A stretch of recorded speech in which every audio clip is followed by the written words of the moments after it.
dia, amigos do canal Redemptoris Mater. Sejam muito bem-vindos. Hoje, nesta postagem, na playlist Gotas Bíblicas, queremos nos indagar o que significam os materiais sobre os quais São Paulo fala na primeira carta aos Coríntios, capítulo 3, versículos 12 e 13, a respeito de edificar com ouro ou com prata, pedras preciosas, madeira, feno, palha. O que ele quis dizer com esses exemplos que deu? Vamos ver a passagem. 1 Coríntios 3, versículos 12 e 13. Quanto ao fundamento, ninguém pode pôr outro diverso daquele que já foi posto, Jesus Cristo. Agora, se alguém edifica sobre este fundamento, com ouro ou com prata ou com pedras preciosas, com madeira ou com feno ou com palha, a obra de cada um aparecerá. O dia do julgamento demonstrá-lo-á. Será descoberto pelo fogo. O fogo provará o que vale o trabalho de cada um. Ainda podemos acrescentar os versículos 14 e 15. Se a construção resistir, o construtor receberá a recompensa. Se pegar fogo, arcará com os danos. Ele será salvo, porém passando de alguma maneira através do fogo. Vamos procurar o significado desses materiais dos quais fala São Paulo na edição portuguesa da Bíblia da Universidade de Navarra, uma edição que não é destinada a adultos, mas um comentário útil para todos os fiéis que têm cultura religiosa ou que buscam a cultura religiosa. E a explicação, que está na página 802 do volume 2º, é a seguinte: os distintos materiais, uns mais nobres e outros menos, significam a intenção mais ou menos reta daqueles que pregam o Evangelho de Cristo e o conteúdo do que pregam, mais ou menos íntegro. Os santos padres e os doutores da Igreja descobrem nesses versículos a gravidade do pecado venial.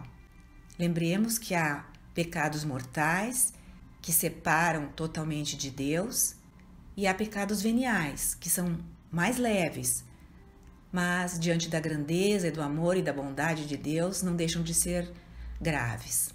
Esses materiais se ligam, portanto, às pessoas que ou buscam desordenadamente os bens materiais e se tornam estorvos para que os outros se aproximem de Deus, ou pretendem apoiar-se nas coisas espirituais para seu próprio proveito, ou então ensinam doutrinas que, sem serem totalmente errôneas, contêm elementos inúteis, ou não estão claras, ou mal estão provadas. E isto é um comentário de Santo Tomás de Aquino sobre a primeira carta aos Coríntios. Quando Paulo fala no juízo, ele engloba o juízo particular, no qual a tradição sempre acreditou que ocorre quando cada pessoa morre e se apresenta diante de Deus. Aí se faz a averiguação exata de todas as coisas que a pessoa fez, disse ou pensou em qualquer tempo. O fogo que Paulo menciona deve ser entendido dentro da metáfora da edificação que ele está usando, de que somos todos edifícios de Deus, erigidos sobre o fundamento único que é o Cristo. O fogo, portanto, para Paulo, significa que o juízo divino é definitivo e inapelável nesse momento em que morremos. Porque, assim como o fogo torna manifesta a solidez dos materiais de um edifício, que se mantém ou não quando atingidos por ele, assim o juízo de Deus tornará manifesta a autenticidade das obras de cada pessoa, se foram boas ou não.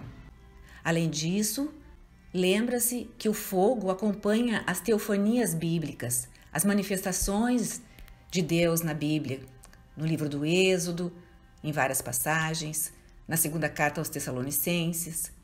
Portanto, o uso do fogo por Paulo é também um modo de ensinar que somente Deus e não os homens pode julgar. Ao falar da retribuição às obras de cada um, Paulo menciona também o fogo, e se viu aí uma alusão ao purgatório. Paulo diz: será salvo, mas como que através do fogo. Outras passagens também amparam a doutrina do purgatório, como o segundo livro de Macabeus, capítulo 12, Mateus 12, Mateus 5, 1 Coríntios 15, 29, além da ininterrupta tradição de rezar pelos defuntos. Agostinho explicou a doutrina do purgatório a partir deste versículo 15, ensinando o seguinte: alguns vão se salvar por um fogo purificador. Tanto mais tarde, mais demorado, ou mais cedo, consoante se apegaram mais ou menos aos bens que perecem. Obrigada por terem acompanhado essa postagem. Se gostaram, clique em seu like e inscrevam-se no canal.